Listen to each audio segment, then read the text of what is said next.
Vire para o seu irmão aí e diga: Hag Sameach Pesach. Feliz festa de Páscoa.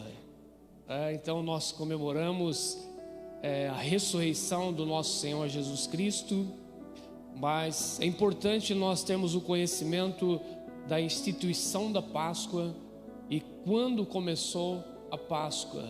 Páscoa é uma passagem, uma libertação, literalmente nós entendemos isso. Se comemora a Páscoa então porque nós fomos libertos por Jesus também, assim como em Êxodo capítulo 12. Então é a primeira instituição da Páscoa, que foi a libertação do povo de Israel quando eles saíram do Egito. Então vamos falar um pouquinho hoje sobre Páscoa, da verdadeira Páscoa. Eu quero que você gostaria que você abrisse a sua Bíblia junto comigo no Evangelho de Jesus Cristo, segundo escreveu João, capítulo 20. Eu vou ler só o versículo 1. Nós vamos falar hoje do verdadeiro sentido da Páscoa. Quantos ganharam ovo de chocolate? Só Tamires? Quem ganhou um cordeiro? Todos nós ganhamos o cordeiro de Deus que tira o pecado do mundo, que é Jesus. Amém? Evangelho de João, capítulo 20, versículo 1. Todos encontraram? Diga amém. Diz assim o texto sagrado: no primeiro dia da semana, Maria Madalena foi ao sepulcro de madrugada, sendo ainda escuro, e viu que a pedra estava revolvida. Somente aí. Oremos a Deus. Pai, em nome de Jesus, mais uma vez eu peço ao Senhor, pela tua infinita bondade e misericórdia, que o Senhor fale conosco nessa noite de uma forma toda especial. Espírito Santo, tu tens a total liberdade neste lugar para trazer a palavra rema, as revelações do céu, para que nós possamos nos posicionar de acordo com a vontade do Pai Celestial. Então move neste lugar, Espírito Santo, fala conosco, traga as revelações mais profundas e venha abrir os nossos olhos espirituais para que possamos a cada dia entender a tua verdade, entender aquilo que o Senhor já fez por nós e ainda está por fazer nesses dias. Assim eu te peço em o nome de Jesus Cristo, amém. Amém, amados? Poderíamos estar falando aqui nessa noite sobre primícias, sim ou não? Quando lemos o texto, a Bíblia está relatando, João escrevendo que no primeiro dia da semana. Qual é o primeiro dia da semana? Achei que era segunda-feira. Primeiro dia da semana é domingo. Então a Bíblia diz o que? O Antigo Testamento: trabalhará 6 dias e ao 7º descansarás. E aí no primeiro dia da semana o que você tem que fazer? Voltar a trabalhar. Então isso era as normas, as leis de Deus, o qual o homem deveria obedecer, qual o próprio Deus ele criou esse dia de descanso, não porque Deus precisa descansar, mas que o homem precisa desse descanso. Entendemos que o texto literalmente diz que Deus descansou. Deus ele ensina nós sempre fazendo, não que Deus se cansa, não que Deus estava cansado da criação do mundo. Os 6 dias ele trabalhou e no 7º Deus descansou, porque Deus estava cansado, jamais. Mas Deus ele faz coisas nos ensinando que o homem precisa de descanso, que o homem precisa de relacionamento com o Pai Celestial. Amém? Então nosso Deus ele é perfeito. E aqui nós vemos esse texto que no primeiro dia da semana. O que é o primeiro dia da semana neste texto? No dia em que Jesus ressuscitou. O que se comemorava? Qual era o calendário bíblico da época? O que nós vamos encontrar aqui nesses 3 dias após a Páscoa? Nós vamos encontrar as primícias, chamado Festa das Primícias. Jesus é aquele que ressuscitou nas primícias. Isso aponta para aquilo que Jesus ele também foi arrancado, foi tirado da morte e ressuscitou, e dando a garantia de uma grande colheita. Festa das primícias precisava colher o primeiro feixe, arrancava-se da terra o feixe de trigo e levava às mãos de um sacerdote. Depois de 7 semanas, comemorava então a festa de Pentecoste, o qual era a festa da grande colheita também. Então nós vemos que nas primícias Jesus ele ressuscitou. Jesus foi arrancado da morte. Jesus ele ressurgiu, nos garantindo. Em Pentecoste, 7 semanas depois, então houve o derramamento do Espírito Santo, onde se comemorava toda a colheita. A primeira coisa para Deus, para o Senhor.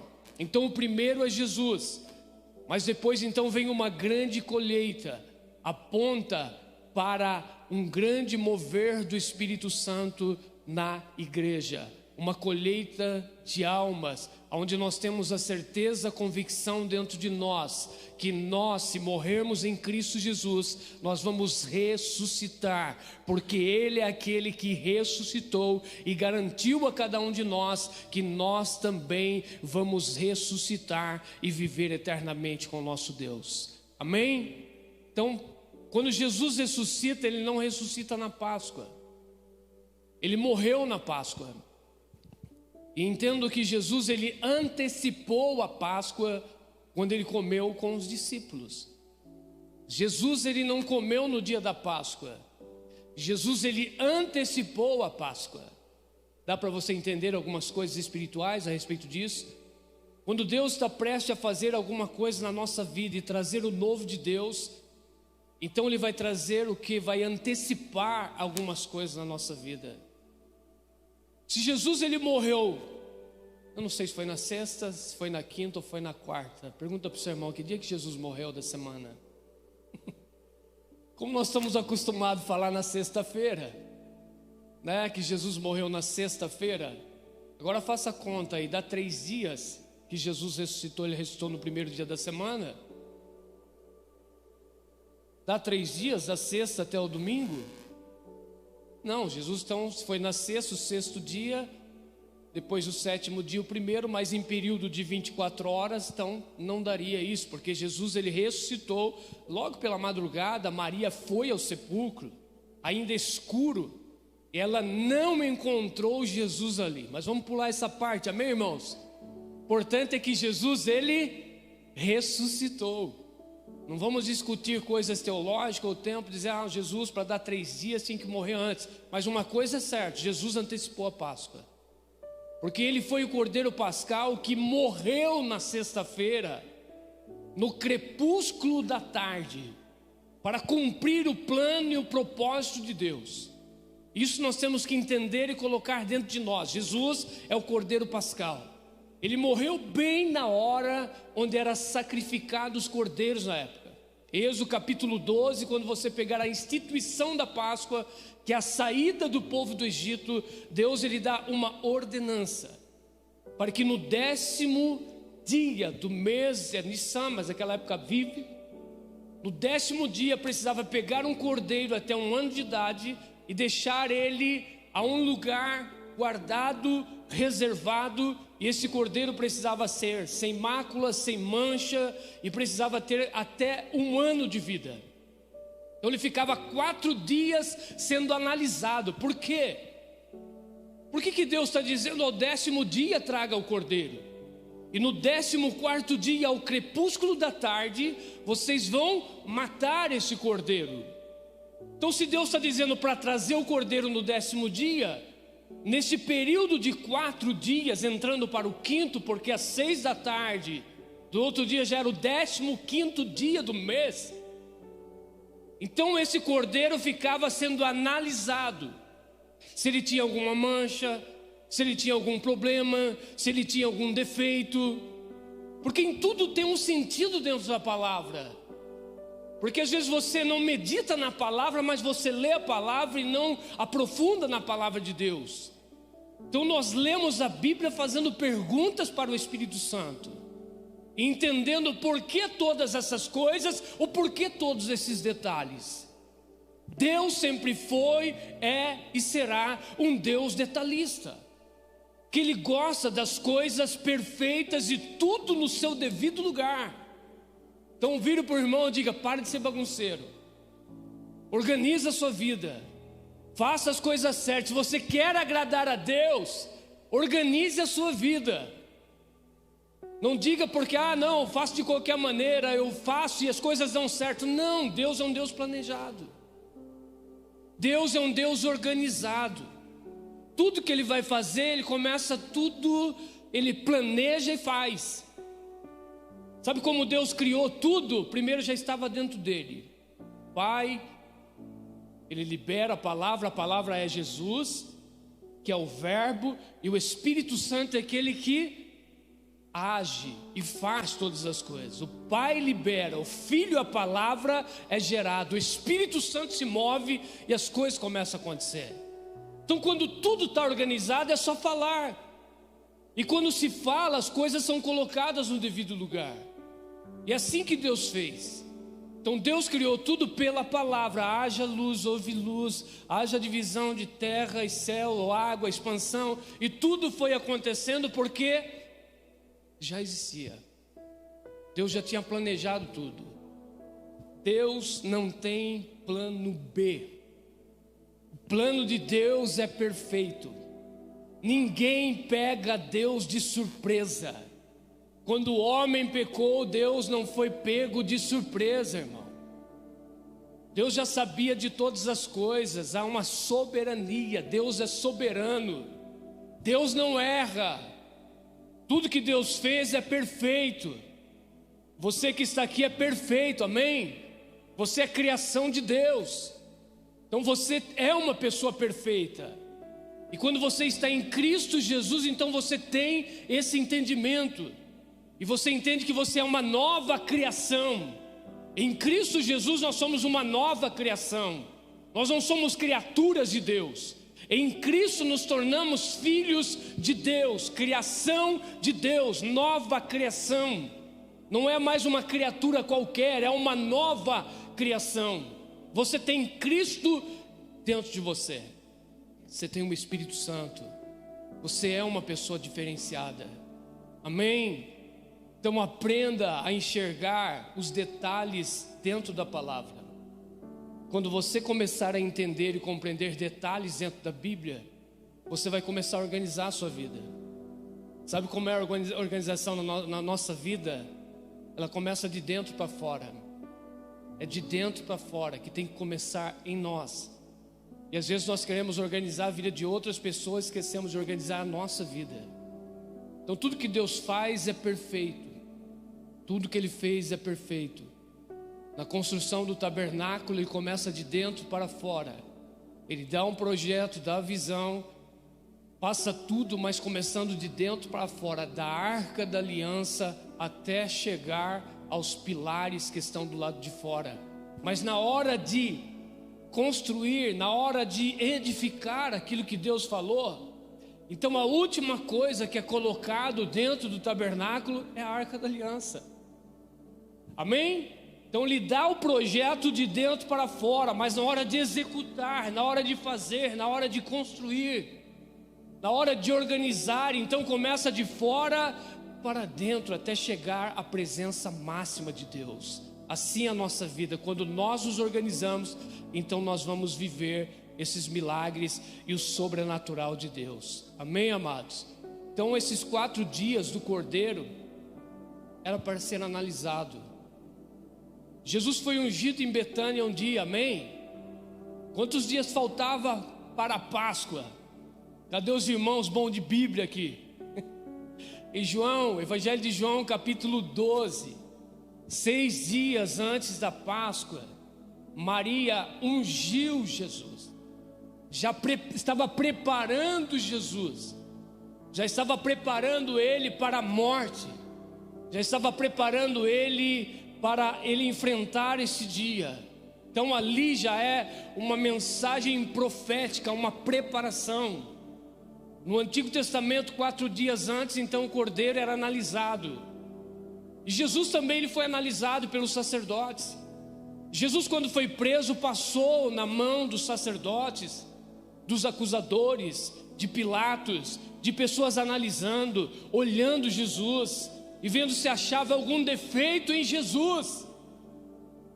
Encontrar algum defeito em Jesus, ao encontrar alguma coisa que Jesus fez fora da lei, eles poderiam, se ele tivesse um erro de Jesus, uma falha de Jesus dentro da lei mosaica, certamente aqueles homens, fariseus, os escribas, os sacerdotes da época, o que ele tinha feito? Tinha acusado Jesus e tinha matado Jesus, apedrejado ele, e nem precisava a crucificação da cruz, porque a crucificação da cruz, ou seja, todo homem que era crucificado era um prisioneiro de Roma, porque se levantava contra alguma coisa. Jesus não acharam nada em Jesus, bateram em Jesus, cuspiram em Jesus. Quando ele vai diante de Pilatos, Pilatos não vê falha nenhuma em Jesus. Estão lembrados do cordeiro? Do dia 10 do mês de Nissan? Quando Deus deu uma ordenança, uma ordem: separe o cordeiro, deixe ele 4 dias preso. Se vocês acharem, não está escrito isso na Bíblia, mas nós entendemos, se vocês acharem algum defeito, então esse cordeiro não serve, ele não pode ser levado para o sacrifício. Aí tentaram de todas as formas achar um defeito em Jesus, e não encontraram. Sabe por que Pilatos ele mandou punir Jesus com um chicote? Antigamente era 50 açoites, né, Jader? Eu apelo para os mestres da igreja, amém? Eu não sou mestre, então eu tenho que apelar para os mestres.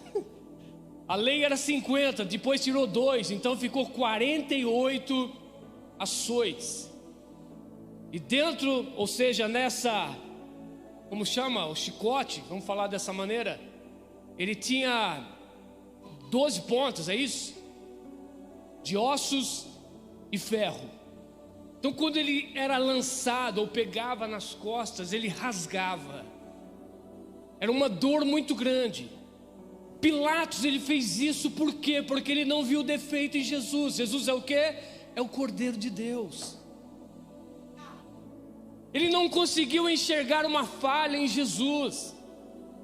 Aí ele mandou açoitar Jesus, e quando Jesus veio diante da multidão, totalmente desconfigurado, ao rosto inchado, sangrando, e colocou diante do povo, Pilatos, dentro dele ele entendia que o povo iria liberar o perdão, mas o povo disse o quê? Solta Barrabás e prende ou mata Jesus. Ninguém conseguiu encontrar nenhuma falha em Jesus. Jesus é o Cordeiro perfeito. Jesus é aquele que veio a essa terra com um propósito, para cumprir o plano de Deus, o plano do Pai. Ele veio para morrer, ele sabia disso. Então, queridos, na Páscoa nós temos que entender o verdadeiro sentido da Páscoa para nós cristãos. Jesus é o Cordeiro Pascal. Nada pode roubar isso de nós. O coelho não pode roubar a Páscoa. O chocolate não pode roubar. Então, o sentido da Páscoa, quando falamos de comemorar a Páscoa, é Jesus, é o Cordeiro. Então, quando fala de Páscoa, se lembra de Cordeiro. Não existe Páscoa sem Cordeiro. Não existe, queridos. Então, Jesus é o Cordeiro de Deus que tira o pecado do mundo. A verdadeira Páscoa é comemorar a libertação. É nós comemorarmos essa noite, não precisa ser hoje, todos os dias temos que comemorar. Claro que existem épocas e tempos que o próprio Deus colocou, para que nós pudéssemos entender, colocar em prática tempo, estações, porque o próprio Deus colocou um calendário dentro da palavra para que se comemorasse as festas bíblicas, para relembrar o que Deus fez. Quando nós olhamos para o calendário bíblico, para as festas bíblicas, todas as festas apontam para Jesus. E é para se comemorar o que Deus fez. É ter gratidão por aquilo que Deus ele fez por nós. Então qual é o sentido da verdadeira Páscoa? É comemorar a libertação, porque Jesus ele morreu por nós. Amém? Eu oro nessa noite para que a sua visão seja aberta, os seus olhos espirituais sejam abertos, que você comece a ter revelações do céu e esqueça toda essa cultura terrena que nós estamos vivendo há séculos aqui nessa terra. Entrado, distorcido totalmente a palavra, entrado com uma cultura totalmente diferente dentro da própria igreja. E nós temos que voltar aos princípios da palavra de Deus e que nós possamos receber esta visão. Amém? Eu começo a pregar falando que João Batista, quando ele viu Jesus, ele teve uma revelação do céu. Nós precisamos disso, ter uma revelação do céu. Se olharmos para as coisas terrenas, nós vamos enxergar tudo naturalmente, comum, todas as coisas comuns. Em João 1:29, diz: no dia seguinte viu João a Jesus, que vinha para ele, e disse: eis o Cordeiro de Deus, que tira o pecado do mundo. Há muitas pessoas que já tinham visto Jesus. Alguns conheciam Jesus como filho de Maria, outros conheciam Jesus como filho de José, outros conheciam Jesus como filho do carpinteiro, outros conheciam Jesus como aquele que morava lá em Nazaré. Então todas as pessoas olhavam para Jesus e viam Jesus como um homem comum, normal. Mas no momento que João, o Batista é um apelido, amém? Que o nome dele é João. Batista é porque ele recebeu esse apelido, porque ele começava a batizar, que vem da palavra baptismo no grego. Então por isso João, o Batista. Então quando ele olha para Jesus, João, ele tem uma revelação do céu. Ele não viu Jesus o carpinteiro, ele não viu Jesus o filho de Maria, porque o ministério de Jesus não tinha começado, amém, irmãos? Jesus ainda não tinha sido batizado por João, Jesus estava indo até João. E João, quando olha para Jesus, ele tem uma revelação. E a revelação que ele tem é: eis aí o Cordeiro de Deus que tira o pecado do mundo. Não é uma visão comum, é uma visão, uma revelação do céu.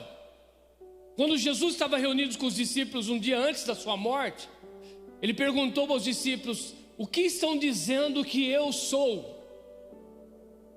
Uns falam que o Senhor é o Jeremias, outros falam que você é o Elias.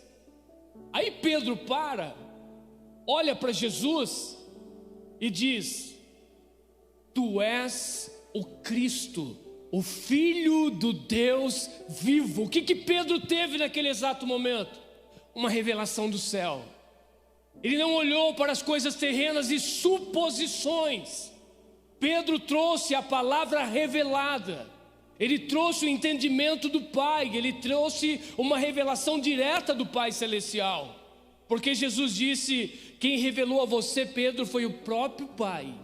Amém? Essa visão que nós precisamos para esses dias. Entender e discernir e interpretar as coisas de uma forma espiritual. Porque a igreja está muito carnal. A igreja está como o mundo, comemorando tudo que o mundo faz, tudo que a cultura romana ela implantou. Então a igreja ela está fazendo também, porque isso vai chamar a atenção de pessoas. Amém? Se fosse comemorar a verdadeira Páscoa aqui hoje, o que nós iríamos dar para vocês? Cordeiro, o que mais? Ervas amargas, matzá, 4 cálices de suco de uva, tá, irmão? Não é vinho, tá? Então nós comemoraríamos dessa maneira, comemorando uma libertação, que isso foi para o povo de Israel. Mas e para nós cristãos? o qual Jesus é esse cordeiro, o qual nós comemoramos também a Páscoa da ressurreição de Jesus. O que nós comemoramos? De que maneira que nós comemoramos? Querido, todos os meses nós comemoramos o símbolo da Páscoa. Porque a última Páscoa que Jesus ele participou, ele deu aos discípulos, aos 12 que estavam na mesa. Se alguém estava com o coração mal intencionado, mesmo assim ele participou da ceia, porque era uma ceia, eles estavam comendo. Jesus ele pegou um cálice e disse: esse é o meu sangue e é derramado por vós. Esse é o sangue da nova aliança que aponta para a ceia. Jesus pega o pão e disse: esse é o meu corpo que é partido por vós. Então todos os meses nós comemoramos a libertação, comemoramos a saída do pecado, de onde o Senhor nos libertou. Relembramos todos os meses a morte e a ressurreição de nosso Senhor Jesus Cristo. Porque não existe Páscoa sem ressurreição, não existe libertação sem ressurreição. Porque se Jesus morresse, mas ele não ressuscitasse, nós não estaríamos aqui hoje comemorando a Páscoa. Porque ninguém ia lembrar disso, mas lembra porque Jesus ele ressuscitou. Amém? Então é isso que nós precisamos entender, trazer todas as verdades bíblicas nesse tempo. Entender a instituição verdadeira da Páscoa. Entender, queridos, que assim como no Egito, como um dia foi morto um cordeiro, aquele cordeiro foi morto no lugar de quem? De todos os primogênitos. Quando Jesus ele morreu, ressuscitou, ele é a primeira colheita, amém? E nós entendemos que nós somos os primogênitos do Pai. Ah, mas eu não nasci primeiro, mas nós somos diferentes, amém? Jesus é aquele que garante isso. No Egito houve uma substituição. Todos aqueles que acreditassem na palavra liberada, na palavra que Moisés liberou diretamente de Deus, dizendo: ó, 10º dia reserva o cordeiro, 14º dia no crepúsculo da tarde mata o cordeiro, e com o sangue do cordeiro vocês vão pegar uma bacia, um isope, vocês vão passar nos umbrais da porta de vocês. Isso aponta para o quê? Para a cruz. Umbrais da porta, marque a porta. A cruz é a garantia da nossa ressurreição. A cruz é a garantia que Jesus ele morreu, mas ele ressuscitou. Amém? Então lá também é isso, quem crê na palavra, quem tem uma revelação profética. Porque não é uma liberação de uma palavra, é como você recebe a palavra, como você se move quando você recebe a palavra de Deus. Porque no Egito é liberada uma palavra, mas a palavra que é liberada é uma palavra profética, e quem recebe a palavra, eles se movem de acordo com a palavra de Deus. Porque há muitas pessoas que ouvem a palavra, mas não colocam a palavra de Deus em prática, então não vai cumprir aquilo que Deus falou. Então, com a marca do sangue daquele cordeiro, então haveria proteção na casa de cada hebreu, de cada pessoa. E o que eles deviam fazer com a carne? O que eles deveriam fazer com o cordeiro? Comer e ingerir. Toda a família que comeu do cordeiro é como eles tivessem Cristo dentro deles, para uma nova jornada, para uma nova caminhada, para uma nova trajetória, que algo daria força a eles para sair daquele lugar, para enfrentar o deserto. Porque Deus está dizendo: um cordeiro para cada família, e todos devem comer. Amém? O cordeiro aponta para Cristo, Cristo é a palavra. E quando nós comemos da palavra, então ela entra dentro de nós, penetra dentro de nós e nos dá força para caminhar, entender e compreender os planos de Deus. Quando nós estamos aqui comendo da ceia, nós estamos como ingerindo Cristo em nós. Amém? Entenda isso. Por isso que Paulo diz a muitos entre vocês fracos e doentes, porque não estão discernindo o corpo do Senhor. Estão comendo para matar a fome, mas a ceia não é uma comida carnal, não é uma comida espiritual. Se ela é espiritual, ela é Cristo em nós. Se ela é espiritual, nós nos alimentamos do próprio Cristo. Assim como o povo comeu do cordeiro, eles deviam ingerir, toda a família deveria comer daquele cordeiro. E comer tudo, e não sobrar nada. Amém, a palavra tem que ser assim, eu quero mais, eu me alimento da palavra, e quando eu como da palavra, sabe como foi para eles comerem a Páscoa? Deus disse a eles: coloca um cinto, coloca as sandálias nos pés, se vistam, e sejam preparados, comam rapidamente a Páscoa, porque eu tenho pressa em tirar vocês. Assim é nós.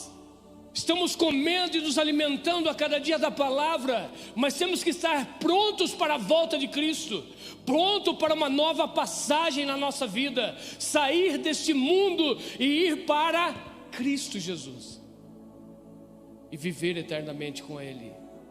Amém? Então a palavra, ela aponta para Cristo. A saída do Egito, a morte do Cordeiro, ela aponta para Cristo. A libertação.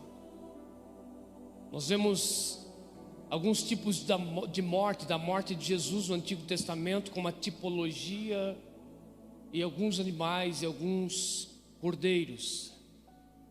E eu quero aqui chamar a sua atenção nessa noite, que o primeiro sacrifício que aconteceu foi para cobrir a vida do homem. O primeiro sacrifício que aconteceu aqui nessa terra, nesse mundo, foi porque o homem desobedeceu. No Éden, quando Adão e Eva, ou Eva e Adão, pecaram, desobedeceram a Deus, Deus ele precisou fazer algo diferente. O homem viu a sua nudez. Nudez é símbolo de pecado, uma tipologia do pecado. Então quando o homem pecou, os olhos do homem foram abertos, e eles fugiram de Deus. O pecado é assim, quando as pessoas pecam contra Deus, desobedecem a palavra de Deus, eles fogem de Deus, ele foge dos irmãos, ele foge da comunidade, ele tem vergonha do seu pecado. Amém? Isso foi tudo Satanás que fez com que o homem enxergasse isso. Mas o plano de Deus é perfeito. Deus não desistiu. Entenda bem, igreja. Quando alguém peca no meio da comunidade, sabe o que as pessoas fazem? Abandonam a pessoa, acusam as pessoas, largam elas lá. Mas com Deus é diferente. Desde o princípio das coisas Deus nos ensinou. Porque quando Adão e Eva pecou, foi eles que foram atrás de Deus pedir perdão? Não, foi o próprio Deus que foi em busca deles. Por que é mais fácil nós acusarmos? Por que é mais fácil nós matarmos as pessoas? A igreja precisa entender isso. Se nós queremos o verdadeiro amor de Deus dentro de nós, e se queremos viver o verdadeiro evangelho, nós temos que mudar a nossa mentalidade, ter os pensamentos de Deus, os sentimentos de Deus. Porque quando Adão e Eva pecou, eles fugiram de Deus, mas Deus persistiu, Ele foi atrás. E o Adão com a Eva, então eles fizeram um cinto, uma veste, uma vestimenta de folhas de figueira. E Deus ele dizia: Adão, onde você está? Deus sabia, amém? Deus sabia o que ele tinha feito.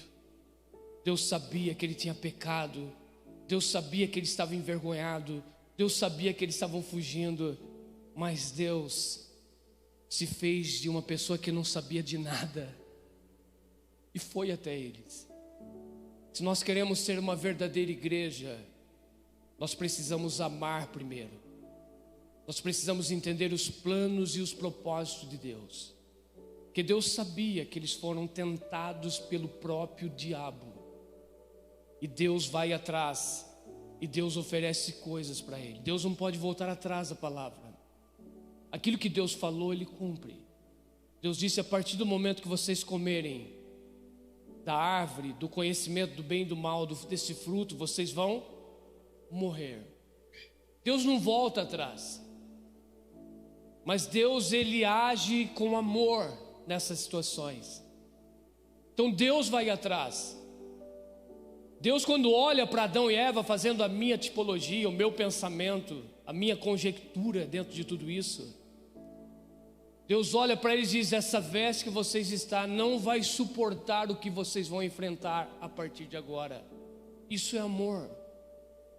Deus está dizendo mais ou menos assim: eu vou vestir vocês com uma outra roupa, para que vocês suportem o mundo lá fora.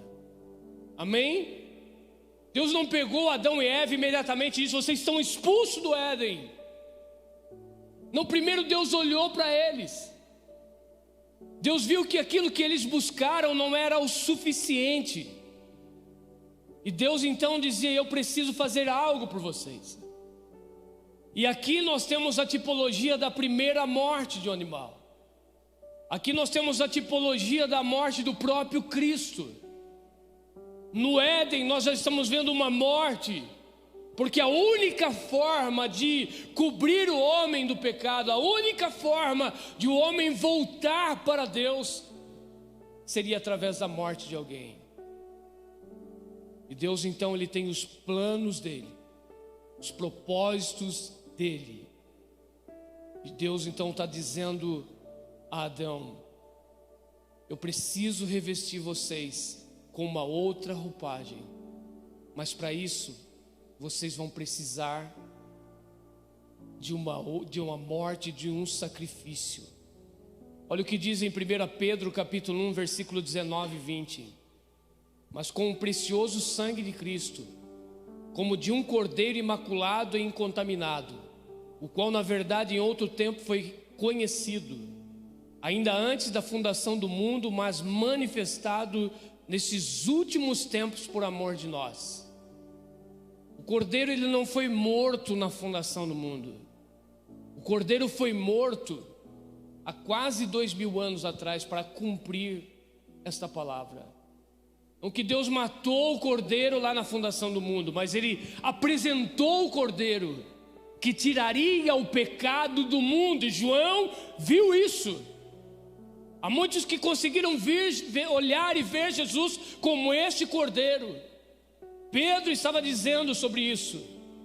Estava dizendo que o cordeiro foi morto desde a fundação do mundo, mas na fundação do mundo o cordeiro foi apresentado e dizendo: ele vai morrer por toda a humanidade. Amém? Se nós formos ver uma história, não uma história, é como Deus, Ele olhasse para as frágeis vestes tecidas pela mão de um pecador, pelas mãos do próprio Adão e Eva, se vestindo de uma folha de figueira. Deus estava dizendo: vocês precisam de vestes duradouras, que possam cobrir vossa nudez, livrando-vos da condenação. Se vocês quiserem, isso é uma história, eu posso dar-lhes essa veste. Deus foi atrás deles. Deus olhou e viu o homem vestido de folhas de figueiras, não era o suficiente para enfrentar o mundo, dizendo: isso é insuficiente, é vocês que criaram, não vai aguentar, eu tenho algo a mais para vocês. Então, antes da palavra de Deus, o qual Ele trouxe uma esperança a esse casal, e eles como se arrependessem naquele momento, eu creio nisso. Imagine, caiu a ficha, gente. Quantos aqui nunca pecaram? Diga amém.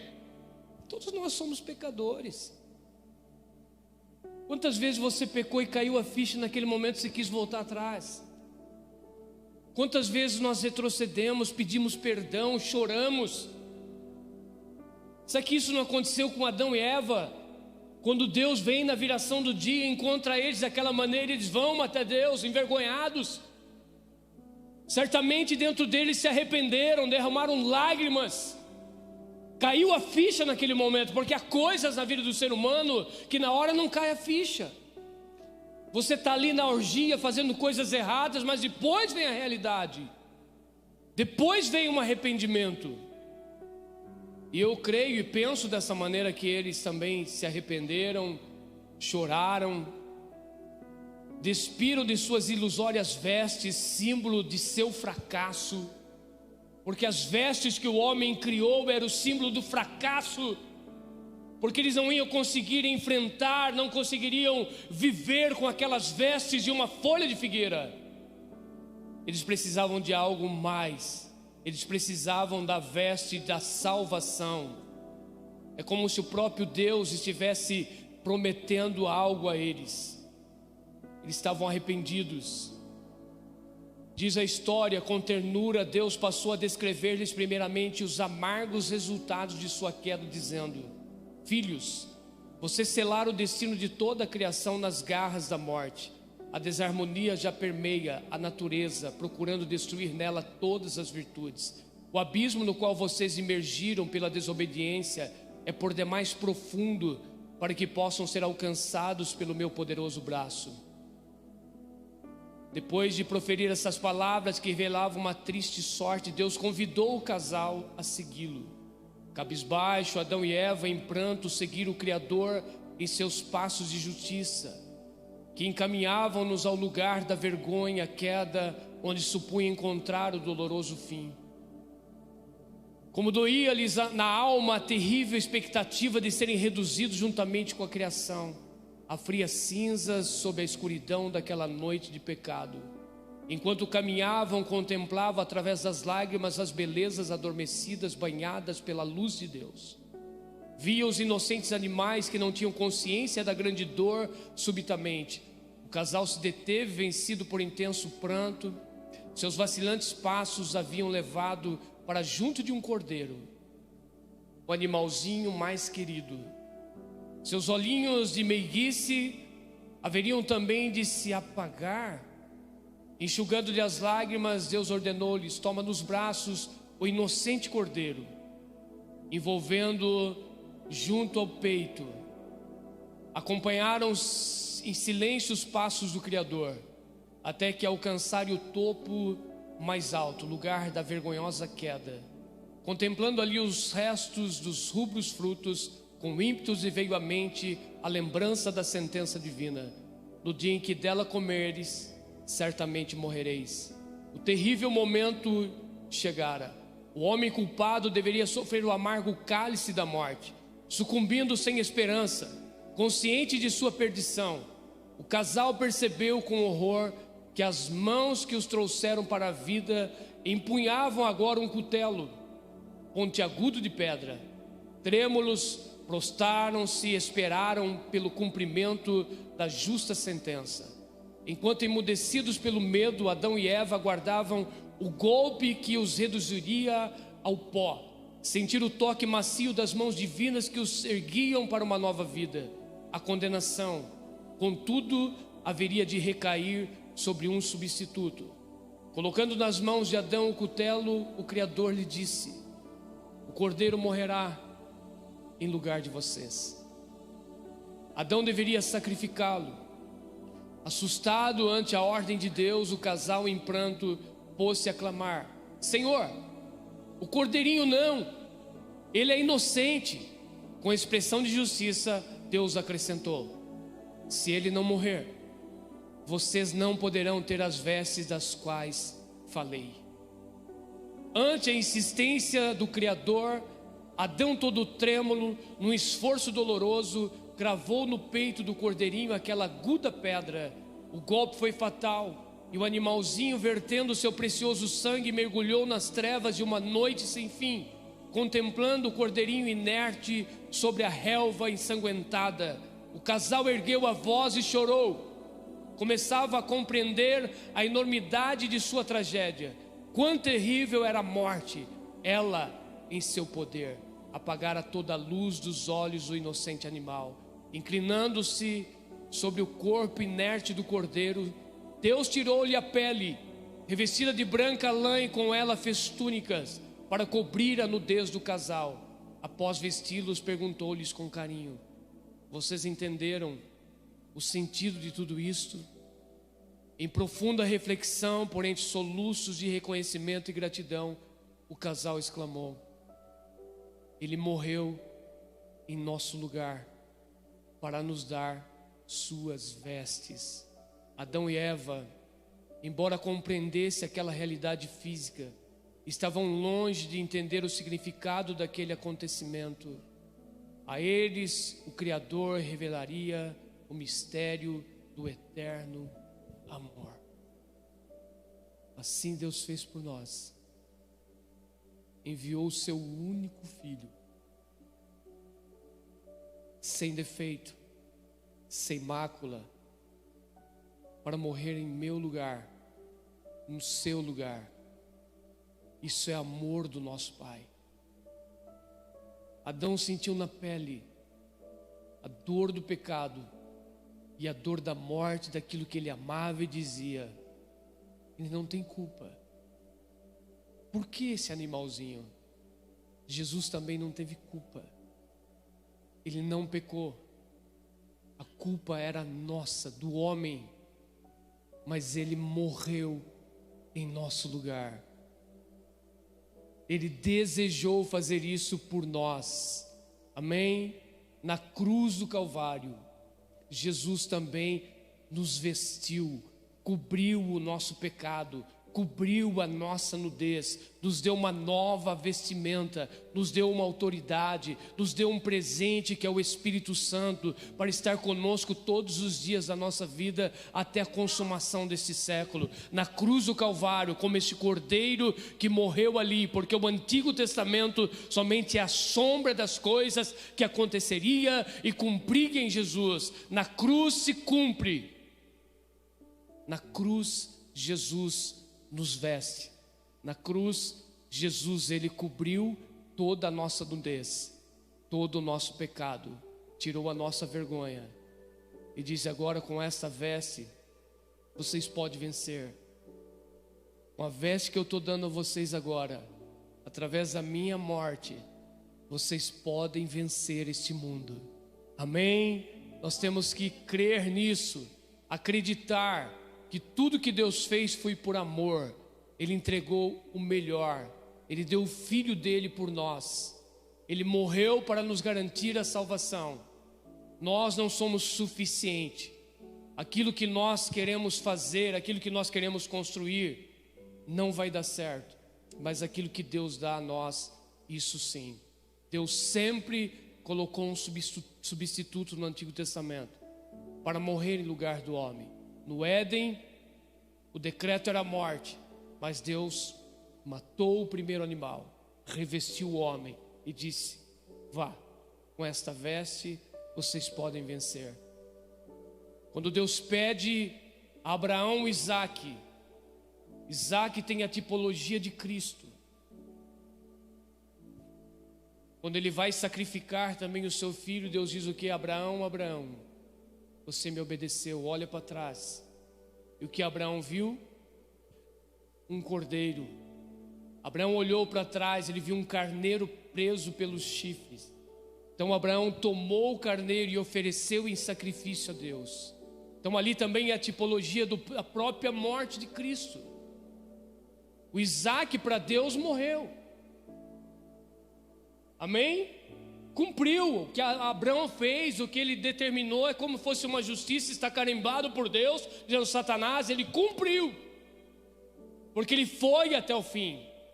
Mas Deus entregou o seu próprio filho por nós, dizendo: Isaac não, mas o meu filho eu vou entregar.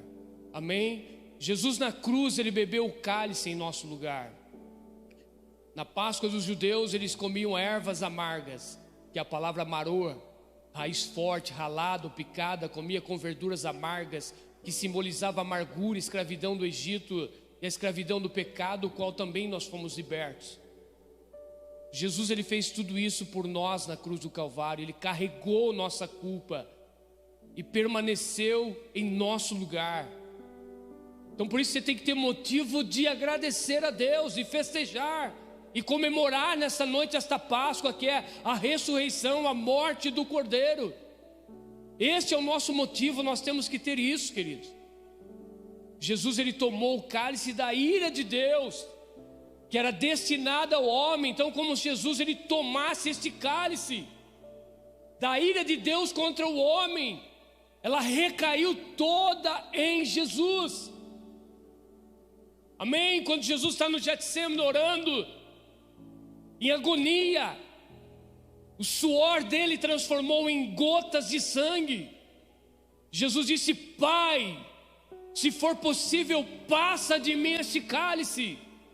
Que cálice é esse? É o cálice da ira de Deus, que era para o homem, mas caiu totalmente no Filho de Jesus Cristo, porque Ele levou todas as nossas dores, levou todas as nossas enfermidades, toda a maldição foi cravada em Cristo Jesus. Imagine a dor, imagine este cálice da ira de Deus destinado ao homem, mas Jesus ali recebendo tudo isso nele.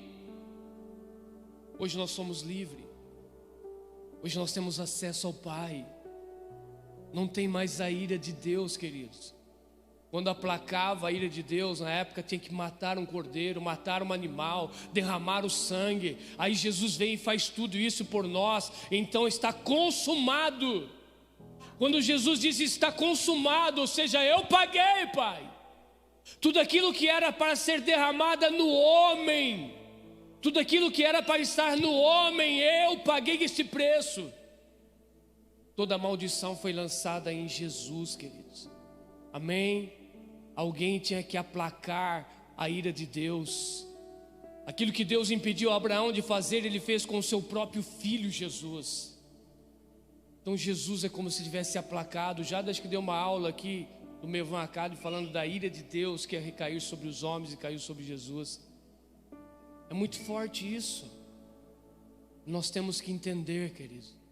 Mateus 26:39 diz, indo um pouco mais para diante, prostrou-se sobre o seu rosto, orando e dizendo: Pai, meu Pai, se é possível, passa de mim esse cálice. Todavia não seja o que eu quero, mas o que tu queres. Já estava planejado tudo isso, não tinha como voltar atrás. E qual a sua motivação de estar aqui hoje? Em cultuar a Deus. Como você chega em um culto? Porque cultuar é adorar, cultuar é dar o seu melhor a Deus, cultuar é vir a um culto como esse e entregar a sua melhor adoração a Deus. Quando falamos vamos ao culto, nós vamos adorar a Deus, nós vamos entregar algo a Deus. E uma noite como essa, de Páscoa, de celebração da Santa Ceia, como está o seu coração?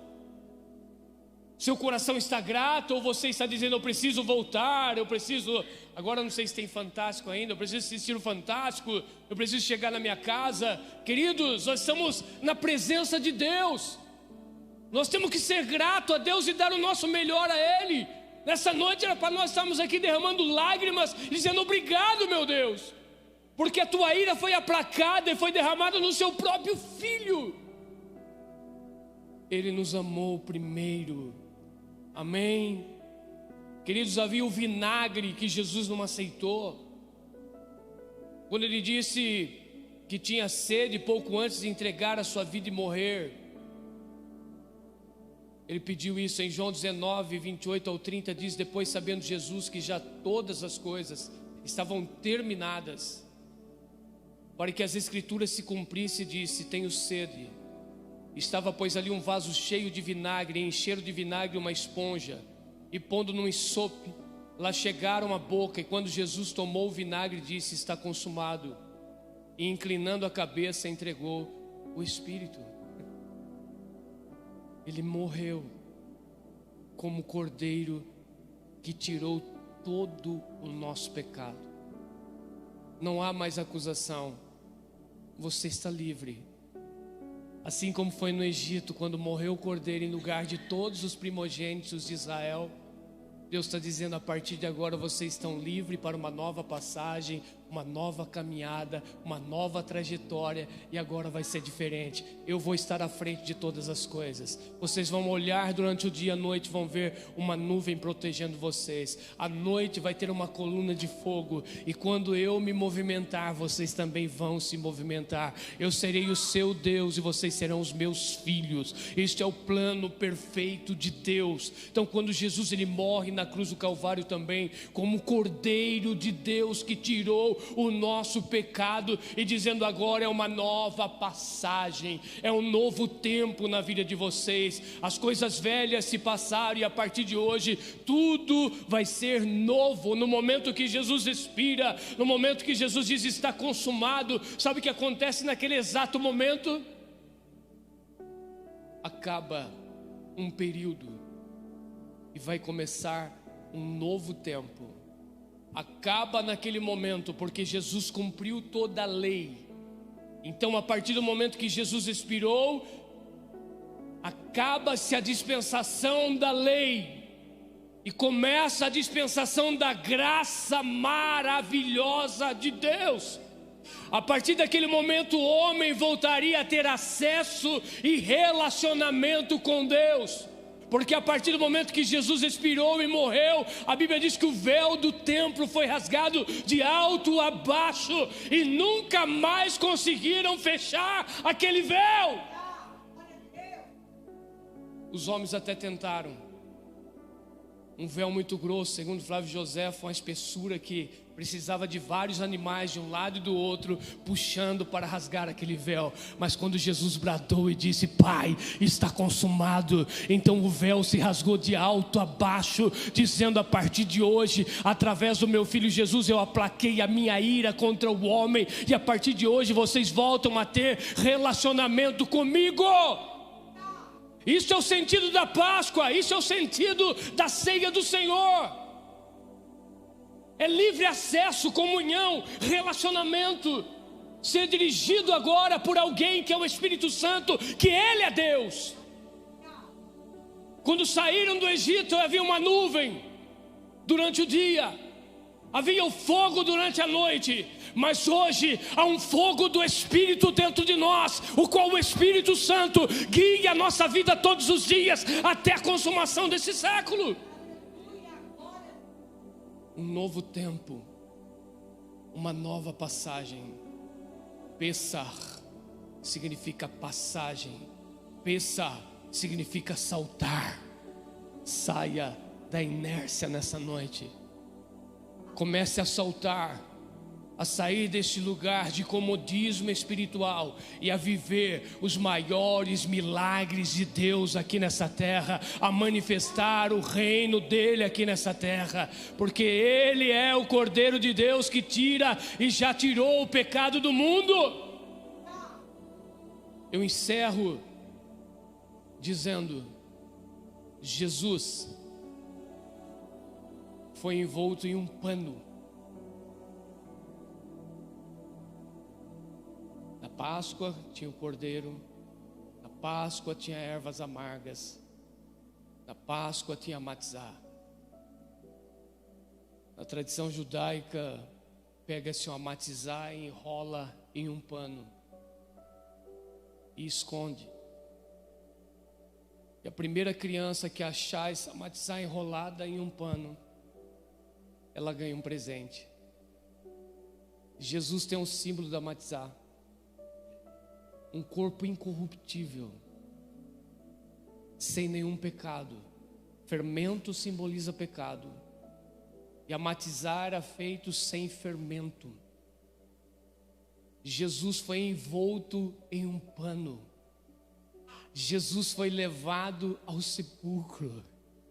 Jesus foi escondido por pessoas, por homens, por soldados, dizendo: ninguém vai passar. Mas ao terceiro dia, esta matzá, Jesus, o pão sem fermento que nós comemos todos os meses na ceia, comemos o pão sem fermento, simbolizando o corpo de Jesus. Alguém foi ao sepulcro, alguém chegou de manhã mas não encontrou o corpo de Jesus envolto neste pano. Alguém disse: ele não está mais aqui, ele vive.